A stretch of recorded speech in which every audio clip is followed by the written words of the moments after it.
You disagree that women have equal rights to men. You also disagree that there is no right a man has that a woman does not. Is there anything, I mean, you brought up the abortion thing. I don't really think that's compelling. Is there any other right?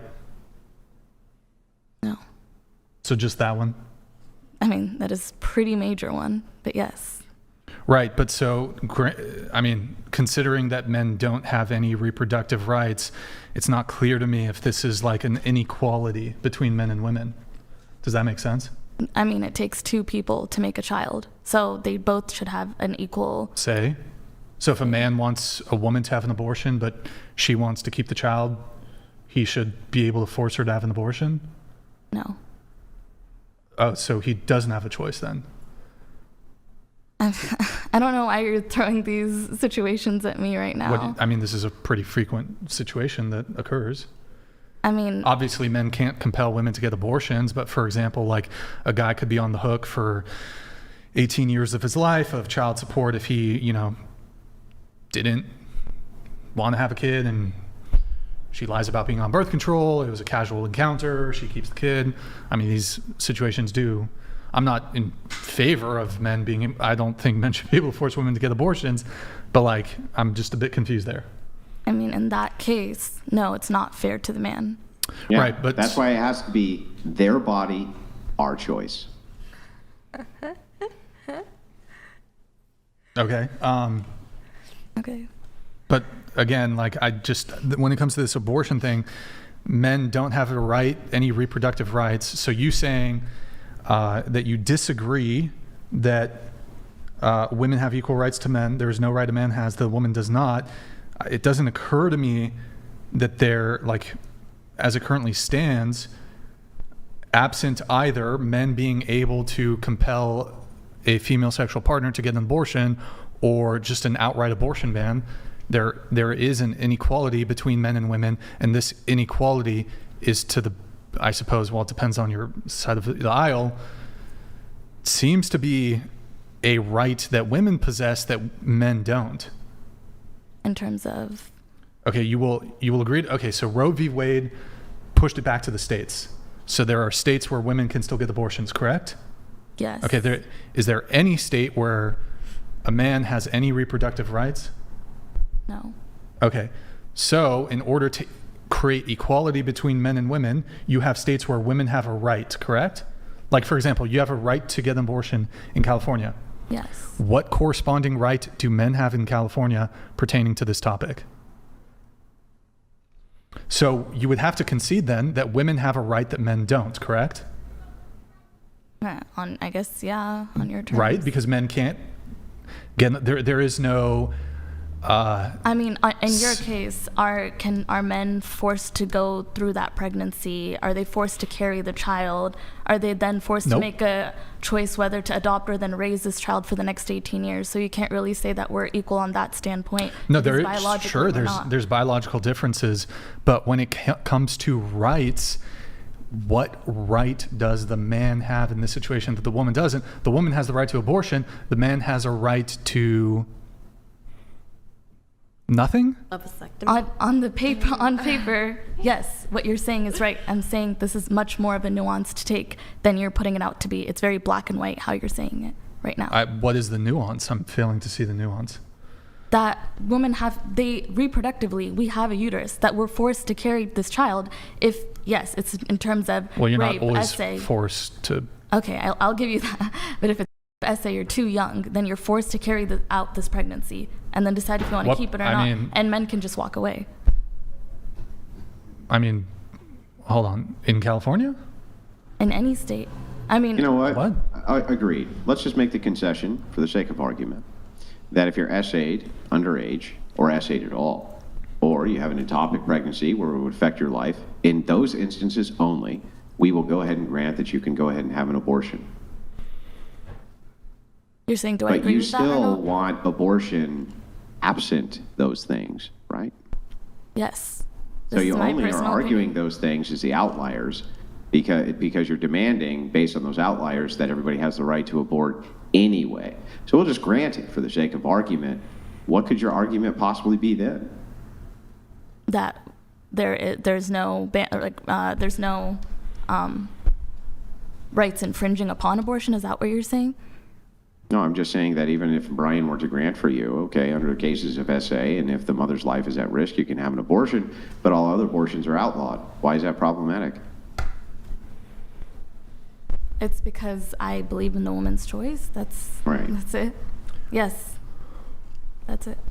Okay. That's my take. But so I'm just, again, confused because you said you disagree that women have equal rights to men. There's no right a man has, the woman does not.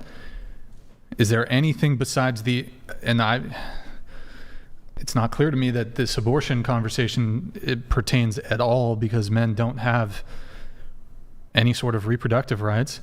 Is there anything else when it comes to women not having equal rights besides this? No.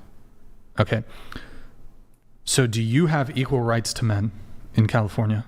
In California, yes. In California, yes. Okay. What do you think about, just really quick on this topic, then I'm going to move things along.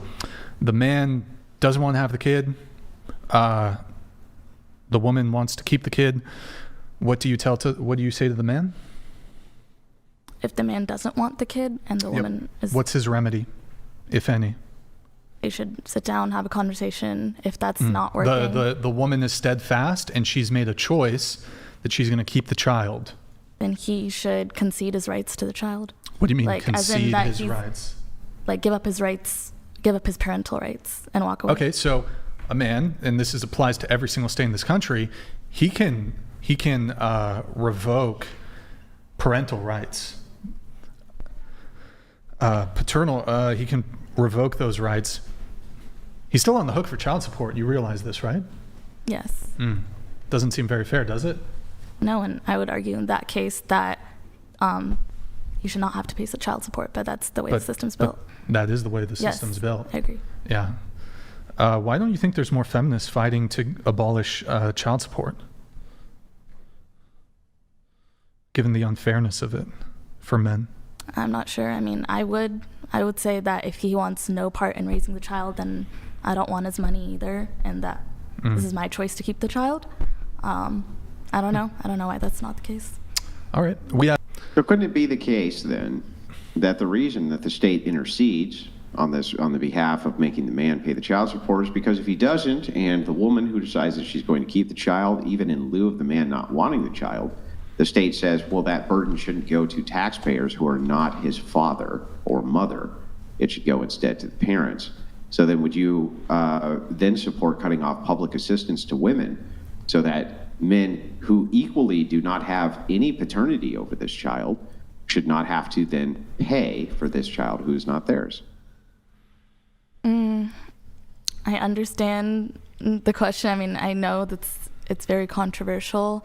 I think that in the stance that we want to lower the abortion rate, and if the child does come out, I think that the mom would need to get some support in some type of way.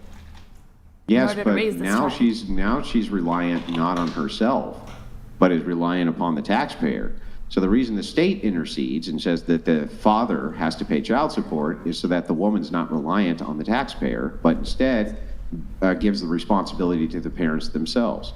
So if that's the case, and you feel like it's unfair that men pay child support if women get the right to choose, then how come the taxpayer doesn't get the right to choose? I would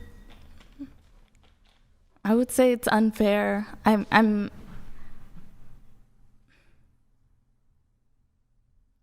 I would say that if the mom chose to keep the child and, the taxpayers really care about the welfare of each and every child, fetus, whatever life that gets brought into this world, then they will pay for that child to be raised. And I think it should remain that way. Yeah, but this bugs the question. Ogle donated $200. I got to move on. I'll let you ask your question, Andrew. Someone who's actually smart but has been brainwashed. It's sad to see, and I sincerely hope she wakes up sometime. Life tip: hang around with people who disagree with you. Ogle, thank you for the TTS. Andrew, I do have to move it on, but I'll have you ask your question, and then we'll get... Yeah, just very quickly. The entailment's the same. If you say a man shouldn't have to pay child support because it's not his decision to bring the child into the world but yours, then why would this necessarily fall to other people in order to take care of this child other than the father. That makes no sense.